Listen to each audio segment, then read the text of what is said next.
My name is Jenna, and I've been married for 3 years now at the age of 30. My husband, Seth, who's 32, works at his family business. His family owns a wholesale liquor company where his father is the president and Seth serves as the director. Ever since we got married, I've been working there as well as an office clerk. My mother-in-law has never involved herself with the family business, having been a stay-at-home mom for the longest time. And when I say stay at home, she used to employ a housekeeper, so she never really had to lift a finger. When I married into the family and started living with my in-laws, they let the housekeeper go. Why would we need a housekeeper when we've got a daughter-in-law? My mother-in-law remarked, and both my father-in-law and husband seemed to agree with her. It seems my father-in-law, who has taken into his wife's family, has never been able to stand up to his wife. Growing up, Seth saw his father always obeying his mother's commands. It's as if he believes that obeying every word is the natural order of things. Even when we visited for the first time before we got married, it was evident that she was the one who ruled the house. Since becoming a part of this family, I've been burdened with both housework and office work. The alcohol wholesale business has been in a tight spot lately, and we can't afford to hire more staff, so I've been lending a hand. They had to let the housekeeper go because the money to pay her was running out. Nevertheless, this company, which has been around since my husband's grandfather's time, manages to keep going thanks to long-standing business relationships. The grandfather founded the company in his lifetime and expanded it to its current scale. There are about 10 employees who handle sales and deliveries, even delivering quite far away. The grandfather, having no son of his own, had my father-in-law, who was a promising employee, take over the business. He arranged for my father-in-law to marry his only daughter and entrusted the company to them. I never met this grandfather myself, but apparently he was a stern man. Dad is a patient man, Seth often says, praising his father. He never got angry, no matter what was said to him. Grandpa was pretty stern, but Mom is even more so. Seth, who accepts whatever his mom tells him, talks about it as if it's someone else's business. Until we got married and started living together, I couldn't have imagined this side of Seth. While we were dating, he seemed like a bit of a wild one, but at home, he becomes almost invisible. He's also lively and energetic at work, but turns quiet as soon as he gets home. The same is true for my father-in-law, who's bustling at the company, but becomes as quiet as a church mouse at home. I was shocked at first by their transformation, but now I find myself in the same boat. In this house, my mother-in-law is the absolute authority, and no one dares to defy her. When we first started living together, she made a huge fuss because she didn't like the food I made. The dinner I made casually was apparently too spicy for her, and she tossed it into the trash after just one bite. In a panic, I quickly apologized. I'm sorry, was it too spicy? My mother-in-law made me stand before her and began her lecture. Are you trying to make me sick by making me eat something this spicy?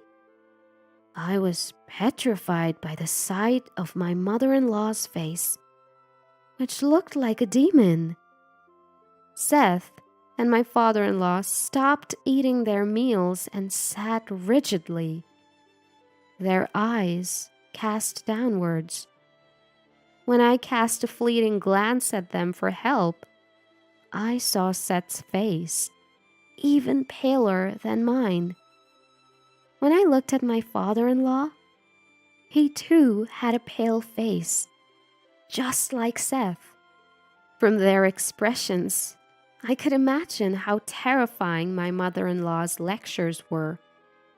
After enduring more than 30 minutes of my mother-in-law's sermon, I had forgotten why she was angry in the first place. Even my angry mother-in-law seemed to have gotten hungry and ended up eating the meals I made. Seth and my father-in-law have always lived with my mother-in-law, so they have learned to live quietly at home. That's when I started to regret marrying into such a formidable family. When my mother-in-law was a young adult, her father's company was at its peak. An employee who had just been working for the company for a long time spoke nostalgically about it when he was retiring. Apparently, they had more than double the number of employees they have now, and their sales were incomparably higher. My mother-in-law had experienced this prosperous era and finds it hard to lower her standard of living. That's probably why she used to hire a housekeeper and never did any household chores herself. My mother-in-law loves shopping and often goes out, bringing back loads of things. I don't know how much money she spends, but given the company's current performance, it's starting to worry me. Seth and my father-in-law don't say anything about her shopping, so I keep my mouth shut too. If I made an ill-considered comment, I might get a lecture that lasts longer than 30 minutes. Before I knew it, I had started to think like Seth and my father-in-law. For about a year after our marriage, I was fully occupied trying to get used to the lifestyle in my husband's family and the work at the company. By the time 2 years had passed, I was facing a bigger problem. We were unable to have a child. Particularly, in my mother-in-law's mind, was her experience of not having a son in her father's generation and having to take in a son-in-law. She worries that the same thing should not happen in Seth's generation. As we approached our 3rd year of marriage, she started to make sarcastic comments every chance she got. When are you going to give us an heir? You didn't marry into this family to be an office clerk. Even the sight of a baby on TV would set her off. There are so many babies in the world. Why don't we have one here? She'd glare at me. Seth and my father-in-law would disappear whenever this topic started. Hearing this day after day, I began to feel there was no place for me in this family. I wished Seth would help. But no matter how many times I confided in him, he'd say, "Don't worry about it, just let it go." As if he didn't want to be involved. At the same time, the company's situation was deteriorating. My father-in-law's company with its old-fashioned business style, was unable to get work from trendy eateries and the like.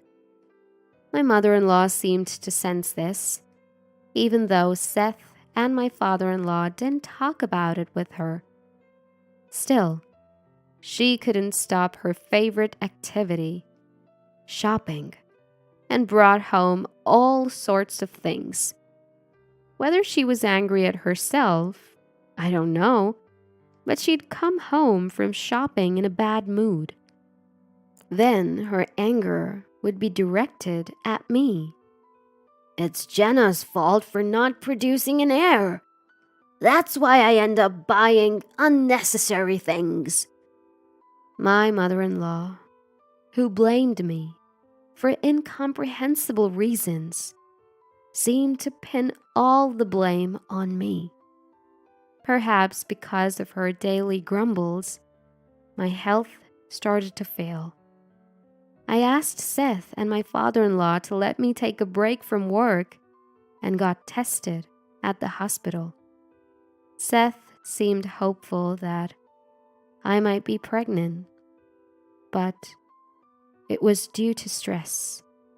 It would be best to rest a little in a relaxing environment, but there was no relaxing environment for me at present, nor could I afford to rest. Knowing it was impossible, I explained the situation to Seth and my in-laws when I got home. The doctor said it would be better if I could rest a little, but it's okay. Surprisingly, my mother-in-law said, "You should go back to your parents' house and rest for a while." She even told my father-in-law, "We can manage, right? It seems like we're not so busy right now." It seemed like she was urging them to let me take a break from work. My father-in-law, surprised by my mother-in-law's words, replied, "We can cover for you. It's okay," with a relieved look on his face. I was shocked by my mother-in-law's unexpected words. At this time, I thought she might actually be a kind person. But that was a big mistake. She was just a person with a bad temper after all. The next day, I went back to my parents' house right away to rest. When I told them on the phone that I was coming back, they seemed very worried. When my mother saw me in person, she said, "You look pale and thin. Haven't you lost weight?" she asked with a voice on the verge of tears. "First, take some rest and recover." My father also welcomed me. He seemed to understand everything from my expression. He must have understood that things weren't going well with my in-laws because stress was the cause. I felt bad for worrying my parents by coming back home. My health improved quickly after I returned to my parents' house. Clearly, the environment at my in-laws' house was the cause of stress. About a week after I arrived at my parents' house, my in-laws suddenly showed up. I could understand if my husband Seth showed up, but I never thought my in-laws would come to my parents' house. My mother-in-law suddenly started yelling as soon as she arrived. "We're returning this good-for-nothing daughter-in-law who can't even bear an heir. It's up to the parents to take responsibility." Even my mother, who met her at the door, was too surprised to respond. My father rushed to the entrance and challenged her. "I can't let it go if you call my daughter a failure. What do you mean?" My mother-in-law fought back when my father immediately rebutted her. 3 years into marriage and still no baby. What's more, she is weak and can't work. My mother, finally regaining her composure, counterattacked. Isn't Seth also responsible for not having a child? My mother-in-law dismissed her with a snort, making baseless excuses. There's nothing wrong with Seth. The problem lies with your daughter. My father, maintaining his composure against my mother-in-law's unreasonable remarks, said, If you insist on that, we'll take our daughter back. Are you fine with Jenna leaving? I, who didn't want to face my mother-in-law, was watching the situation from a place where they couldn't see me. My father glanced at me for confirmation. The image of Seth flashed in my mind, but I nodded. Seth hasn't visited me once since I came back home, and he can't stand up against his mother's remarks. There's a limit to calling someone a failure or trying to return them like some defective product. From now on, we'll have no relation with you. Please remember that. My father responded very politely. My father-in-law, hiding behind my mother-in-law, seemed like he wanted to say something. However, my mother-in-law cut him off.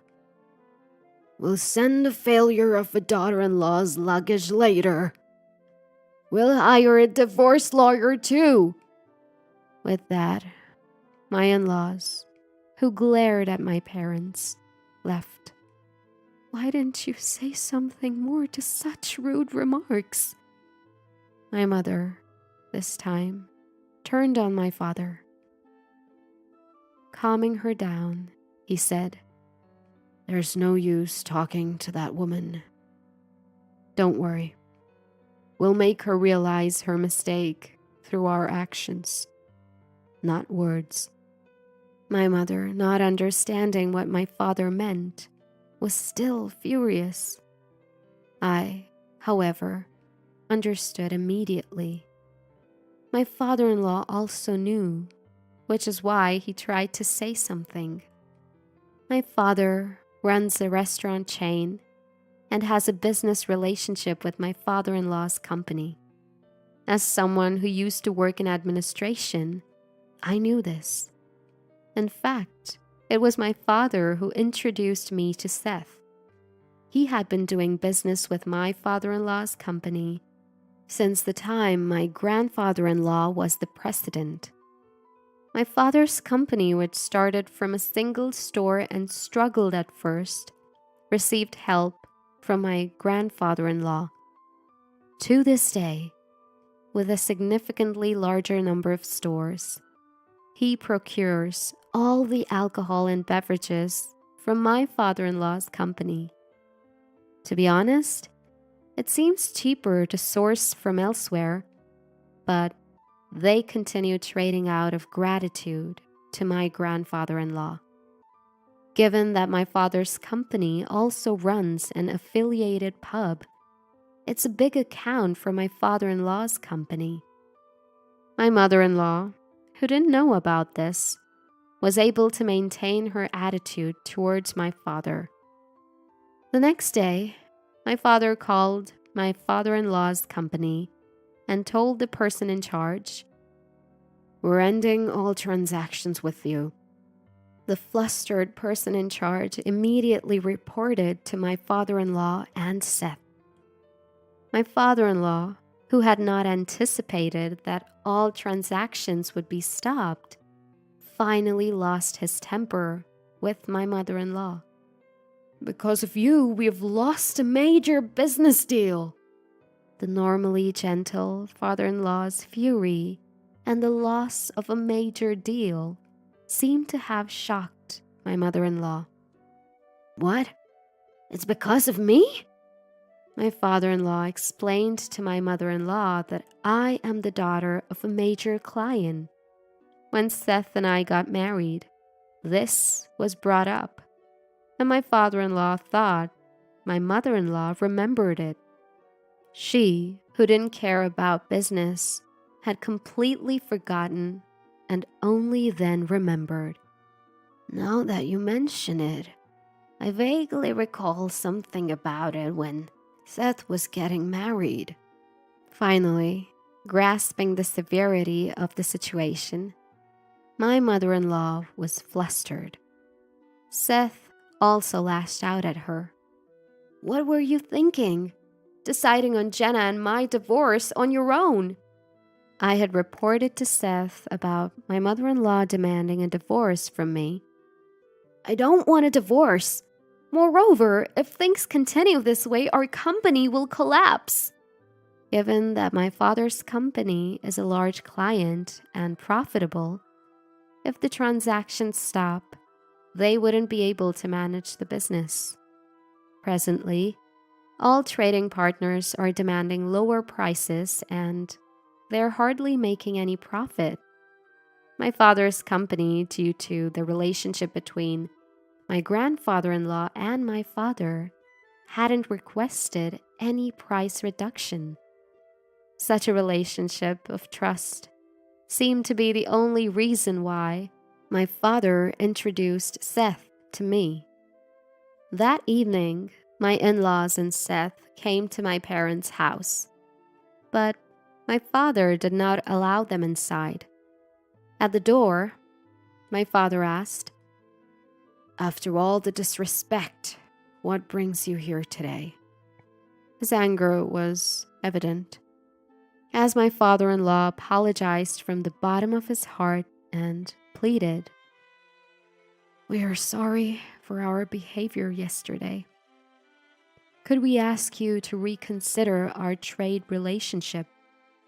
Despite his plea, my father didn't seem to lend an ear. "We were trading out of respect for the former president. But let's end it now," my father said. And my father-in-law apologized over and over again. Then, turning to Seth and my mother-in-law, he said, "You two should apologize as well." Prompted by my father-in-law, both seemed unwilling. Moreover, my mother-in-law stated, "Why do we have to go this far? Let's just give up and find another trading partner," expressing her refusal to prostrate. Seth also followed suit. "There's no need for us to apologize, as Mom said." They wouldn't listen to my father-in-law. Seeing Seth's attitude, my father became even angrier. "Seth, I am disappointed in you. Why didn't you defend my daughter?" At my father's words, Seth couldn't respond and kept his gaze low. "Because you always do whatever my mother-in-law says. I've been suffering." Without thinking, I rushed to the entrance and finally voiced my feelings towards Seth. Seth tried to speak, but watching my mother-in-law's facial expression, he couldn't say anything. Seeing him like this, I decided that divorce was the only option. Until now, I thought we might be able to mend things, but even that tiny hope vanished completely. "I'll pick up my belongings later," I told Seth clearly. My mother-in-law didn't seem to like this attitude of mine and started making a fuss. "Yes, that's right. Seth needs to get a divorce from you quickly and find a new bride." My mother-in-law, who had come to apologize, started to badmouth me again. "This time we'll get a bride who isn't a failure and can give us a successor." With that, she loudly walked out of our house alone. Seth immediately followed her. My father-in-law, who was left behind, was urged by my father to stop apologizing. "I've made my decision. I'm going to close the company and leave the house, surprising both my father and me. Is your business situation that bad? My father asked, and my father-in-law responded with a bitter smile. I've been considering closing down the company for a few years now due to continued losses. While I knew their situation was tough, I didn't think it was that serious. I worked hard to leave the company to my son, but it was all in vain with him behaving like this, hunching his back as he left. The next day, when I went to pick up my stuff from my in-laws' house, nobody was there. As I was moving my belongings and about to show up at the company, I found a great uproar. Creditors who heard rumors of the bankruptcy were swarming, and my father-in-law and Seth were handling them. I left without greeting anyone. A few days later, my father-in-law's company declared bankruptcy. My mother-in-law, who had a large amount of debt, filed for personal bankruptcy and ran away with Seth. It seems Seth intends to follow his mother wherever she goes. My father-in-law is looking for re-employment for the remaining employees. I wish Seth could have thought about the employees until the end like his father did. Back home for a rest. I became well again. I never thought I would get a divorce during my convalescence. Seeing me depressed after the divorce, a friend who was worried about me introduced me to a man. This man, who has firm beliefs, captivated me. After about a year of dating, we got married, and we were blessed with a baby. When I got pregnant easily, something I had been hoping for so long, I thought the problem must have been with Seth. Now, I can laugh about it. But at the same time, I was so troubled that it affected my health. Perhaps a peaceful environment was good for me. In any case, now I can't wait for the arrival of our baby.